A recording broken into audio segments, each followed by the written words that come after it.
Mi gente, aquí andamos otro día más. Son las 7 de la mañana, aquí en Austin, Texas, va amaneciendo.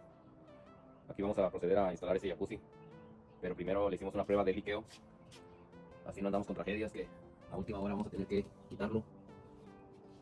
Este jacuzzi viene desde Georgia. Entonces, en el camino se puede haber dañado. Por ejemplo, estas esquinitas se le dañaron aquí, se le quebraron. Aquí pueden ver, se le quebraron las esquinitas. Pues es de donde lo están moviendo, de diferentes bodegas. Entonces nosotros lo que hacemos es llenarlo de agua, dejarlo toda la noche. Así nos damos cuenta si hay un liqueo, pero como podemos ver, no notamos nada de humedad. Estos son los sellos que se pueden mover o las mangueras se pueden quebrar. Pero en este caso todo salió bien, entonces vamos a proceder con la instalación.